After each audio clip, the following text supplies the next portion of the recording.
임진왜란 당시에 주된 전투가 1592년에 일어나고 93년부터 97년까지는 큰 전투가 없었습니다. 그때 이수인 장군께서는 한산도에 계셨잖아요.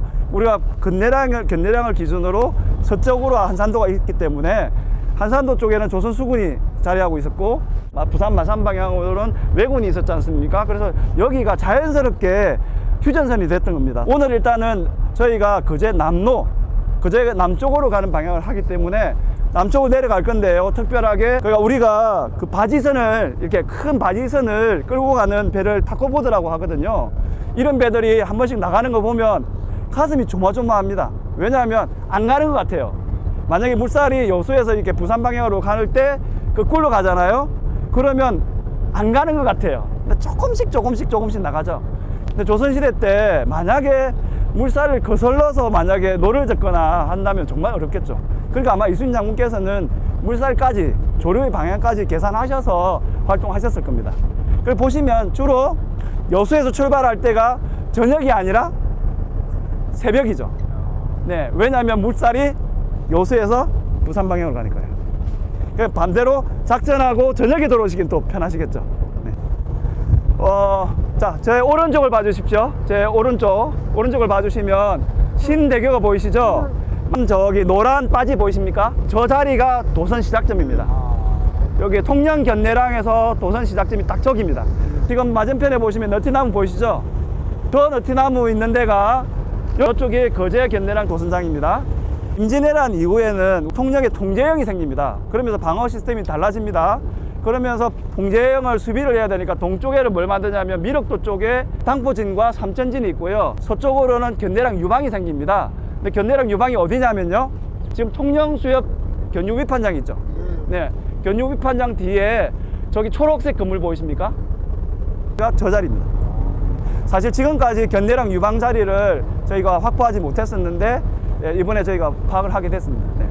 갈색부터 시작해서 그 끝에 캠핑장 있잖아요. 거기까지가 다 외성 자리입니다. 거기서 돌아서 반대편을 돌면 그 반대편에 돈 자리도 외성 자리입니다. 지금 천수각이 저기 초록색 있지 않습니까? 저 자리입니다. 지금 다시 보시면 굉장히 돌출이 많이 보이시죠? 저걸 외성인 줄 알고 보면 이게 돌출이 보이십니다. 모르고 보면 사실 여기 여러 언덕들이 있으니까 그냥 언덕이구나 이렇게 생각하십니다. 견내량 외성이 있는 위치나 그 다음에 우리가 그 견내량 도선이 지나가는 자리나 사실은 같은 의미입니다. 거제가 시작되죠. 통영에서 거제로 넘어가는 것이 시작되면서 동쪽의 부산과 서쪽의 여수를 연결하는 견내량 해협이죠. 거기를 지킬 수 있죠. 물목을. 일단 지역민이 아는 아지랑을 말씀드리겠습니다.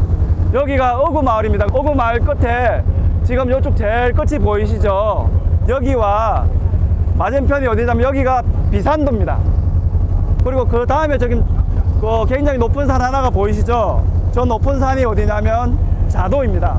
자도는 기록에 따라 자도로 쓰기도 하고 동자리라고 하기도 하고 서자리로 쓰기도 합니다. 이 지금 보시면 이 아지랑과 이 자도 사이가 굉장히 좁습니다. 이 기준으로 어구와 이 자도 비산도 사이를 어구아지랑이라 부릅니다. 그리고 여기서 이제 배가 갑자기 왼쪽으로 들어갈 겁니다. 거제면 쪽으로 들어갈 건데 거기를 거제면 아지랑이라 부릅니다.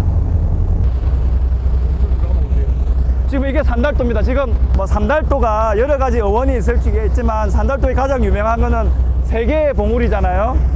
지금 여기 세 개의 봉우리가 보이실 겁니다.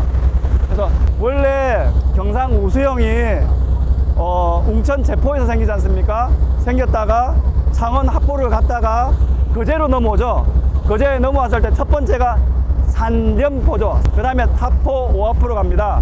이 산련포가 바로 저 산달도인데요. 거제에 있어서는 첫 번째 경상 우수영이 되겠습니다. 노자산이나 가라산 같은 경우에는 사실 조선 수군이 항해할 때 지표가 되기 굉장히 좋은 산이었습니다. 왜냐하면 계룡산은 잘 가려서 안 보이지만 노자산하고 가라산은 거제의 그 남쪽으로 많이 튀어나와 있는 산이었거든요. 노자산하고 가라산을 기준으로 해가지고 항해를 많이 했다고 합니다. 거제에 있는 수군진의 특징은 아무래도 바닷길에 가깝죠. 바로 즉시 만약에 외적이 나타나면 바로 출동해야 되니까요. 그렇게 해서 저희가 지금 이렇게 쭉 나가고 있습니다. 다시. 그죠? 근데 반면에 행정하라는 거제부는 안전해야 되죠. 그러니까 거제만 쪽에서 굉장히 깊숙이 들어가 있습니다. 그죠? 지금 자세히 보시면 굉장히 거제 우수형 위치가 좋은 게 위쪽에는 한바꿈이가, 북쪽에는 한바꿈이, 아래쪽은 대열개가 막아주고요. 맞은편에는 이렇게 추봉도가 파도를 막아줍니다. 그래서 완전 자연 방파제죠. 거제 수군진들이 굉장히 맞은편에 장사도라든지 추봉도라든지 이렇게 자연 방파제를 많이 이용하고 있습니다. 저 망산과 가왕도 내지는 매물도까지 바다를 등세이라 부릅니다. 그게 뭐냐면 어원이 등산이고요. 그게 지금 망산입니다. 이 등세이 안쪽에는 안바다여 가지고 보시다시피 절벽이 없었죠. 우리가 견내랑에서부터 여기까지 오면서 저렇게 절벽을 못 봤잖아요. 근데 등세이를 지나면 바깥바다가 되죠. 그러면서 이렇게 절벽들이 나타나죠. 완전 다른 바다입니다. 이순신 장군님께서 거제도를 남쪽으로 돌아갔는데 그러면 송리포가 어디냐? 라고 했을 때 이제 대포라고 하셨습니다. 바다가 이렇게 잔잔한 날은 1년에 몇 번 정도 될까요? 1년 중에 60일 정도가 이런 바다. 그래서 저는 사실은 남노설에 대해서 문헌적인 거 말고 통영 사람이나 거제 사람들이 문헌 없이 북노설을 심정적으로 지지하는 이유가 뭐냐면 과연 이순신 장군이 판옥선이나 그 다음에 뭐 포작선이나 협선을 같이 대동했는데 이 어부들도 여기까지 와가지고 결정을 했는데 그게 쉽겠냐 이런 생각을 가질 수 있고, 역으로 생각한다면 기록에는 없지만 만약에 탐망선을 먼저 보냈다 그러면 바다를 보고 결정했을 수는 있겠죠. 그 기록이 없으니까. 우리가 이제 이순신 장군께서 옥포 대첩을 치르러 갈 때 거제 남쪽으로 갔다는 그 주요 근거가 되는 것 중에 하나가 안봉준의 음봉전서라는 게 있습니다. 그 음봉전서에 보면 도설포가 나오거든요. 근데 여기가 도장포지 않습니까?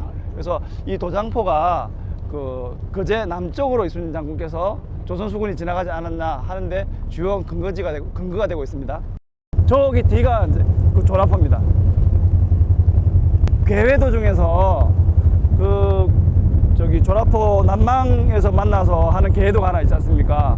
거기에 위치가 저기 이제 수정봉 그 조라포 밑일까 아니면 바로 뒤일까 그런 뭐 여러 가지 설들을 제기하시더라고요. 그리고 이제 조라포가 아무래도 이제 여기도 있고 그다음에 옥포진 옆에도 있지 않습니까? 그래서 거제 분들 중에 어떤 분들은 조라포가 임진왜란 중에 저쪽에 가 있다, 저쪽에 옥포에 가 있었지 않나 그러는데 그렇다면은 뭐 난중일기나 임진 때 나왔을 거고 임진왜란 당시 또 사실은 저쪽을 수복하기 어려웠지 않습니까? 그러니까 기본적으로 임진왜란 당시 조라포는 이쪽을 바라보는 게 맞지 않겠나. 그래서 오늘 옥포 대첩 해상 탐방로 답사 단장을 맡은 김상현이라고 합니다.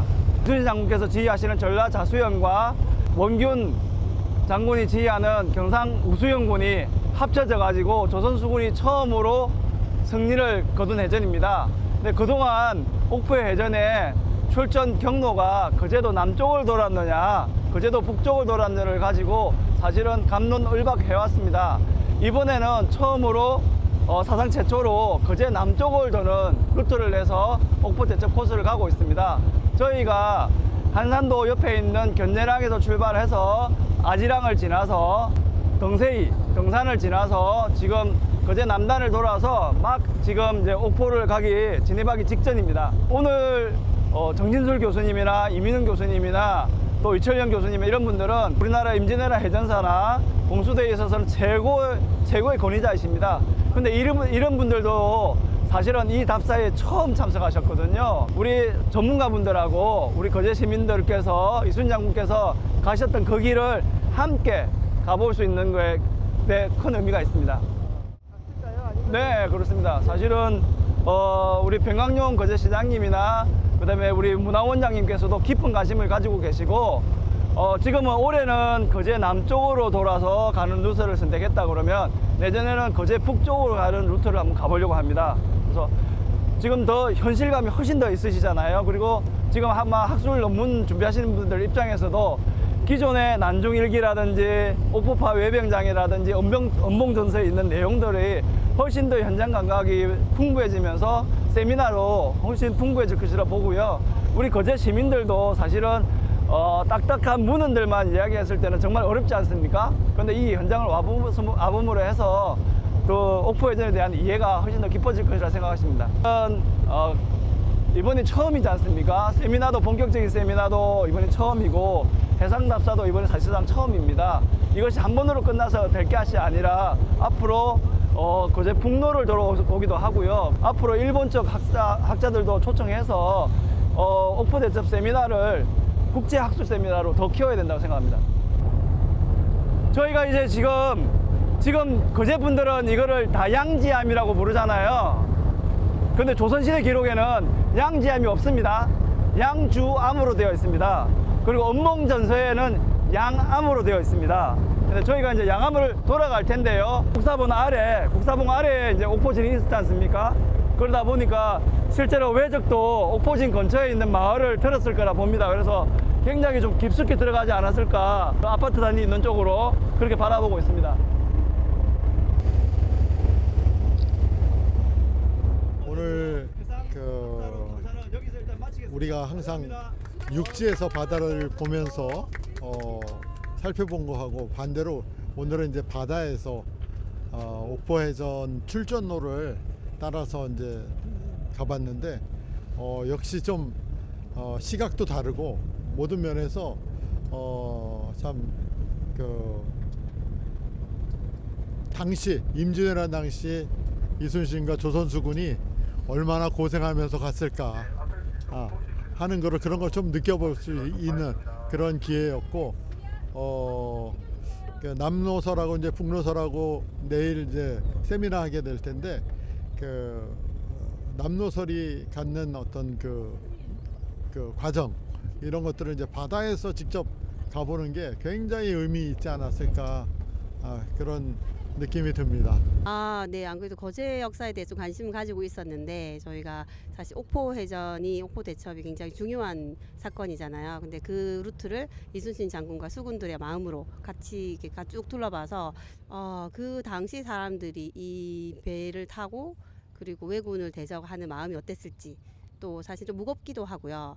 목숨 걸고 노군들은 또 노를 젓고 또 지휘를 한 장군들은 거기에 대한 책임감이 있으니까 그 당시 이제 전쟁이라는 게 굉장히 참혹하기도 하고 그 당시 사람들의 어떤 그런 마음들이 좀 느껴지면서 이제 역사를 저희가 이제 기억을 해야 되고 그리고 저희가 이제 표면적으로 보는 것보다 그 당시 사람들의 눈으로 볼 수 있는 프로그램이어서 계속되어야 되고 또 이게 조금 더 발전돼서 정기적으로 있으면 좋겠다라는 생각을 했습니다. 하나, 둘, 셋. 화이팅!